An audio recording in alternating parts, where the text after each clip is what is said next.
चलिए आज हम पढ़ेंगे अभिप्रेरणा। और अभिप्रेरणा जो शब्द है वह अंग्रेजी शब्द है और अभिप्रेरणा अंग्रेजी शब्द मोटिवेशन। तो आज हम पढ़ेंगे अभिप्रेरणा। तो अभिप्रेरणा शब्द की जो उत्पत्ति है, अभिप्रेरणा को वैसे ही हम अंग्रेजी में कहते हैं मोटिवेशन। और मोटिवेशन शब्द की जो उत्पत्ति है वह लैटिन भाषा के मोटम शब्द से बना है। तो मोटम शब्द जो है वह लैटिन भाषा का है। परीक्षा में पूछता भी है कि मोटम शब्द किससे बना है। तो मोटम शब्द लैटिन भाषा से बना है और जिसका अर्थ होता है मूव करना या गति करना। ये तो हमारा अभिप्रेरणा का सामान्य अर्थ है। अब हम पढ़ेंगे व्यापक अर्थ।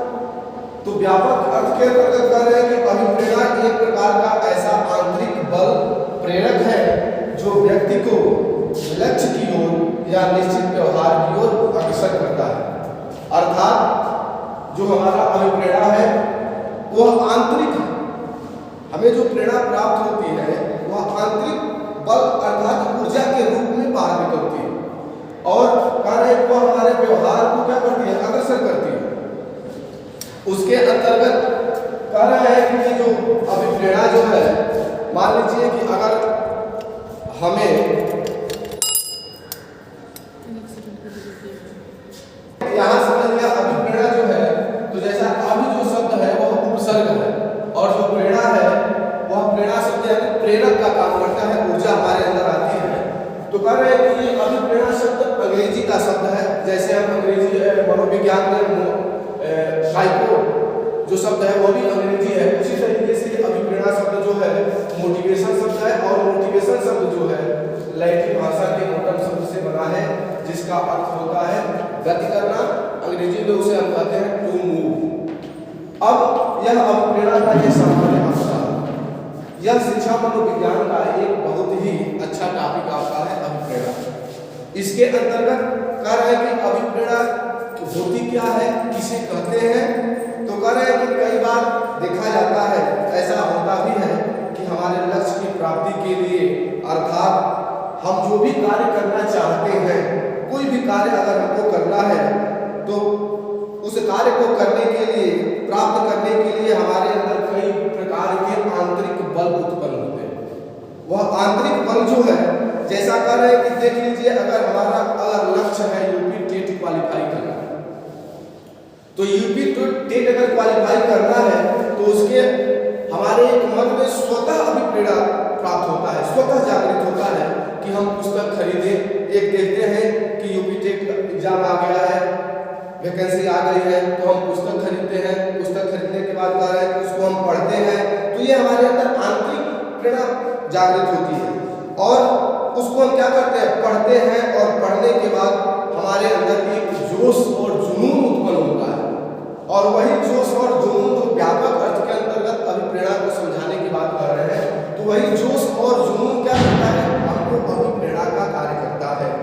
और कह रहे हैं कि अभिप्रेरणा होती क्या है, तो कह रहे हैं कि अभिप्रेरणा ऐसा हम कह सकते हैं कि हमारे अंदर कभी कभी लक्ष्य प्राप्त करने के लिए आंतरिक बल जो उत्पन्न होता है, वह जैसे कभी कभी होता है कि हम कार्य हम नहीं कर पाएंगे।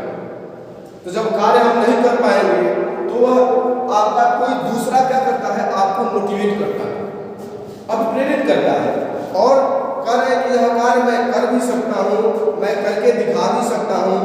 इस प्रकार के आंतरिक बल को ही हम क्या कहते हैं, अभिप्रेरणा करते हैं।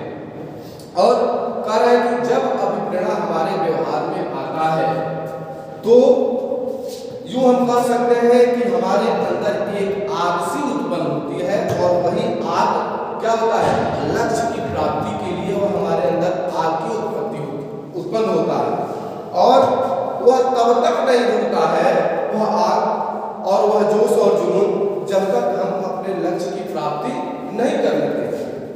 और कह रहे हैं कि अभिप्रेरणा को अगर हम देखें तो कह रहे हैं कि मान लीजिए कि अगर कोई विषय वस्तु हो, अधिगम करना है, सीखना है, तो हमें पुस्तक की सहायता नहीं चाहिए, पुस्तक नहीं चाहिए। कह रहे हैं कि पाठ्यपुस्तक का भी उतना महत्व नहीं होता है जितना महत्व कह रहे हैं कि मान लीजिए कि एक सामान्य उदाहरण समझा रहे हैं कि यदि हम पढ़ाई करना चाहते हैं और हम भरपूर पढ़ना चाहते हैं, सोचते हैं कि हम क्या करें, बहुत अच्छा पढ़ें, और पढ़ने के लिए हम किताबें नहीं चाहिए, किताब की भी आवश्यकता नहीं होती है। कह रहे हैं कि इस पढ़ने के लिए हमें ज्ञान की ज़्यादा आवश्यकता भी नहीं है, और इसे पढ़ने के लिए सबसे पहले हमारे पास क्या होना चाहिए, वह जोश और जुनून, जिसको हम अभिप्रेरणा कहते हैं। और कह रहे हैं कि जिस व्यक्ति के पास, जिस प्राणी के पास यह जोश और जुनून नहीं है, वह कभी अभिप्रेरित, स्वतः भी अभिप्रेरित नहीं हो सकता है, और वह किसी भी कार्य को भी नहीं कर सकता है। कुछ मनोवैज्ञानिकों का भी मानना है कि जैसे मान लीजिए कि किसी के पास जोश जुनून नहीं है, वह सोचता है कि यह कार्य मैं कर दूं, 15 मिनट के बाद वह जोश और जुनून क्या होता है, शांत हो जाता है। तो ये आपका व्यापक अर्थ हो गया अभिप्रेरणा। और इसके बाद से कह रहे हैं कि अभिप्रेरणा बाह्य नहीं होता है, बाहरी रूप से नहीं होता है, वो आंतरिक होता है। हमारे अंदर स्वतः क्या होता है, स्वतः उसका उत्पन्न होता है। और इसकी परिभाषा, इसको व्यापक रूप से समझने के लिए मनोवैज्ञानिकों ने अभिप्रेरणा की परिभाषा दी है, और उस परिभाषा के अंतर्गत एक आपके हैं मनोवैज्ञानिक मैकडोनाल्ड महोदय, ये इनका नाम है मैकडोनाल्ड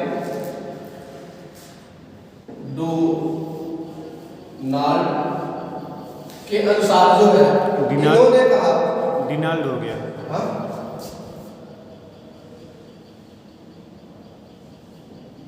मैकडोनाल्ड, इन्होंने कहा कि अभिप्रेरणा व्यक्ति के अंदर,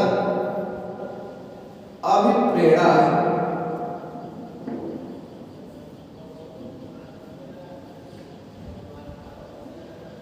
व्यक्ति के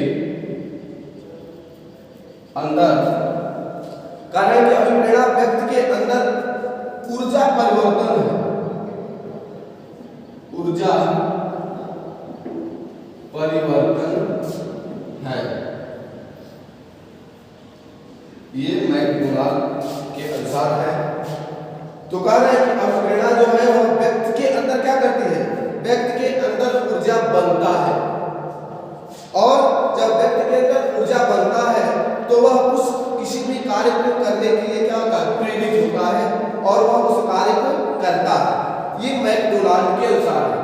उसके बाद से दूसरा एक मनोवैज्ञानिक है क्रेंच एवं क्रेंच के अनुसार, तो कह रहा है कि अभिप्रेरणा हमारे क्यों का उत्तर देती है। अर्थात कई बार देखा जाता है कि सामान्य कार्य, सामान्य लगने वाला जो प्राणी है वह किसी कार्य को अचानक कर देता है, और जब वह उस कार्य को कर देता है तो वह असंभव सा दिखने वाला कार्य क्या करता है, वह उसको कर देता है। तो वह जो, जैसे मान लीजिए कि उदाहरण दे रहे हैं, किसी ने बीए नहीं किया और वह बीए जब कर लेता है तो वह किसी अच्छे पोस्ट पे उसकी सरकारी नौकरी हो जाती है, तो वह अभिप्रेरणा के क्यों का जवाब देती है कि जब तक वह बीए नहीं किया तब तक वह कुछ नहीं कर पाया, और जैसे ही वह स्नातक किया और स्नातक करने के बाद उसकी जब वह नौकरी प्राप्त कर लिया तो वह उसके क्यों का उत्तर देती है। अभिप्रेरणा क्रेंच एवं क्रेंच के अनुसार जो है वो कह रहे हैं कि अभिप्रेरणा हमारे क्यों का उत्तर देती है। और तीसरा आपके एक जो हमने अधिगम के अंतर्गत पढ़ा था B.F. स्किनर, उन्होंने अभिप्रेरणा की परिभाषा दिया कि अभिप्रेरणा अधिगम का सर्वोत्कृष्ट राजमार्ग है। अभिप्रेरणा अधिगम का सर्वोत्कृष्ट राजमार्ग है। ये किसके अनुसार है, तो स्किनर के अनुसार है। अब इसको हमको याद कैसे रखना है कि B.F. स्किनर का नाम है, तो राजमार्ग में चलता कौन है, तो लास्ट में आप देखते हैं, आप लिखते हैं स्किनर। ये परिभाषा बहुत चर्चित है, याद करना है। और इसमें कह रहे हैं कि अभिप्रेरणा जो है, अभिप्रेरणा अधिगम का सर्वोत्कृष्ट राजमार्ग है, राजमार्ग। तो ये जो आपका शब्द जो है नर, नर माने क्या होता है, मनुष्य, और मार्ग पे चलता कौन है,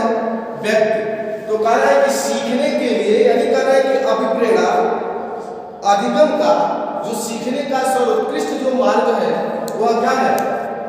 अभिप्रेरणा। यानी अगर हमको कुछ सीखना है तो हमको अच्छे कार्य को करना है, अच्छे मार्ग पे चलना है। जैसे कह रहे हैं कि एक ऐसा मार्ग जिस मार्ग पे अगर अधिगम को खड़ा कर दिया जाए तो वह बहुत जल्दी क्या करता है? सीख लेता है। तो वैसे कह रहे हैं कि अगर किसी राजमार्ग पे हम चले और हम अपने लक्ष्य की प्राप्ति कर लें तो हमारे लिए क्या है? सुविधाजनक है।